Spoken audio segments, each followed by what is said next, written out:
Si tu as cliqué sur cette vidéo, c'est que tu veux être prête pour passer le meilleur Ramadan de toute ta vie. Mais pour ça, il faut être consciente de ce qui se passe pendant le mois de Sha'ban. Sha'ban, c'est le mois qui précède Ramadan. Et comme on sait tous, dans le mois de Ramadan, les grands shayatines sont enchaînés et sont enfermés. Donc maintenant, pendant Sha'ban, ils travaillent très fort, très dur pour ruiner, pour détruire vos relations, pour vous rendre hypersensible, pour vous faire sentir que personne vous aime, que les gens vous négligent, que les gens vous rejettent. Bref, pour vous faire sentir très mal. Sha'ban, c'est un mois très spécial, très important, mais qui est négligé par énormément de gens. Pendant que tu te prépares à être dans le meilleur état possible pour accueillir Ramadan, lui, il se prépare à te ruiner. Ruiner. Tout faire ce qui est en son possible pour te distraire, que ce soit par les émissions, par les réseaux sociaux, par ton entourage, tous les moyens possibles et imaginables pour te distraire. Il va aussi essayer de faire des problèmes avec tes relations, des problèmes avec les gens. Il va te faire sentir aigri, te faire sentir irritable, te pousser vers l'impolitesse, la méchanceté, vers la dureté, pour essayer justement de faire des problèmes, parce que c'est souvent ce genre de comportement-là qui mène à des situations graves entre les gens. On va faire vraiment attention à la manière dont on va dire des choses quand on sent qu'on est aigri. On doit se calmer, ouvrir notre cœur et se dire que ça vient pas de nous, que ça vient du shaitan et dire la parole protectrice A'udhu billahi minash shaitanir rajim. Ça, avec une bonne respiration, ça aide. Non seulement il va essayer de te distraire, mais il va aussi essayer de te pousser à la paresse, à la flemme. Tu vas voir que c'est plus difficile pour toi de te réveiller pour prier, c'est plus difficile de faire des bonnes actions, c'est plus difficile de garder son calme avec son entourage. Mais il faut que tu saches que ça, c'est l'œuvre du diable. Et souvent, la seule chose qu'il faut pour résoudre ça, c'est d'en être conscient. 80% des problèmes sont résolus par le fait d'être conscient de leur cause. Donc, en étant conscient, en étant vigilant, en étant à l'affût de ce qui se passe, ça va faciliter à te préparer justement pour Ramadan. Il faut faire attention aussi au waswas. En gros, Shaitan, il va essayer de t'affaiblir au maximum. Au lieu de passer ton temps à purifier ton état, à purifier ton cœur, il veut que tu passes ton temps à être bouleversé par la moindre petite chose qui arrive. Maintenant qu'on est au courant, on est à l'affût de ce qui se passe, on peut commencer à se préparer pour Ramadan. Alors, le mois de Sha'ban, c'est le mois de la purification.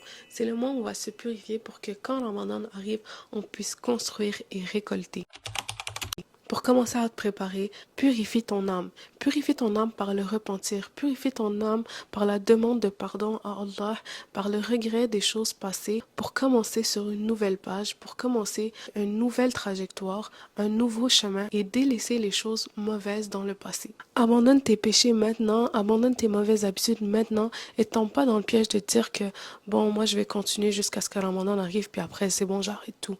Parce que Ramadan va arriver et tu risques probablement, comme à chaque année, de refaire les mêmes erreurs. Prépare-toi aussi en purifiant tes intentions. Détermine c'est quoi tes objectifs ce Ramadan. Est-ce que tu veux réciter plus de Coran, mémoriser plus de Coran? Est-ce que tu veux faire plus de dhikr, rattraper des prières, apprendre plus sur l'islam? C'est quoi tes buts exactement? Une fois que tu auras déterminé tes objectifs, tu pourras installer des petites habitudes, des petites pratiques qui vont te faciliter ces plus grands objectifs justement. Visualise-toi pendant le Ramadan, comment tu te vois, qu'est-ce que tu te vois en train de faire? Est-ce que tu te vois plus passer de temps à la mosquée? Est-ce que tu te vois passer plus de temps en famille, passer plus de temps à être bienfaisant envers tes parents, passer plus de temps à aider les pauvres? C'est quoi tes objectifs? Et après ça, il faut que tu fasses des petites habitudes comme par exemple, si ton but c'est de réciter plus de Coran, réciter par exemple le Coran en entier. Alors comment tu vas faire pour te mettre dans le bain? Tu vas réciter une page par jour, 2 pages par jour, selon tes capacités. Ou si ton objectif c'est de faire plus de doigts, quel doigt tu vas faire? Tu pourrais commencer par faire une liste de doigts que tu veux faire. Comme ça, quand Ramadan arrive, dès la première journée, tu pourras avoir ta liste, tu pourras commencer par le premier doigt, tu pourras ensuite apprendre le deuxième, puis le troisième. Donc, dépendamment de ton objectif, établis-toi des petites habitudes et trace-toi un chemin pour que quand Ramadan arrive, tu sois prêt. Quand Ramadan va arriver, tu vas voir que ça va déjà être facilité pour toi. Prépare-toi aussi en nettoyant ton corps, en purifiant ton corps, parce que ton corps, c'est une amana et la propreté fait partie de la foi. Garder un corps propre, un environnement propre, ça aide avec la clarté d'esprit, ça aide avec plus d'actes d'adoration parce que la saleté, ça vient du Qarin et plus il y a de saleté, plus eux, ils sont contents et plus ça les renforce. Donc profites-en aussi pour faire un grand ménage, profites-en aussi pour nettoyer ta chambre, nettoyer ta maison, aérer. Ça va contribuer à améliorer ton humeur, mais ça va aussi augmenter ton énergie et ça va aussi tranquilliser ton esprit. C'est mieux de le faire avant que pendant pour accueillir Ramadan avec la propreté. Le ménage de tes relations aussi est très important. Fais le ménage aussi dans tes relations. Prends des distances avec les gens qui te tirent pas vers le haut, qui t'encouragent à la paresse, qui t'encouragent à la flemme, qui t'encouragent à la perte de temps, qui t'encouragent encore pire au péché et qui t'encouragent à faire des choses qui sont tout simplement pas bonne pour ton âme. Prends des distances avant, comme ça va être plus facile pendant Ramadan de te tenir juste avec des bonnes personnes qui vont t'aider à get the most out of your month. Pour finir la vidéo, je dirais que c'est important aussi de prendre un moment pour faire une introspection.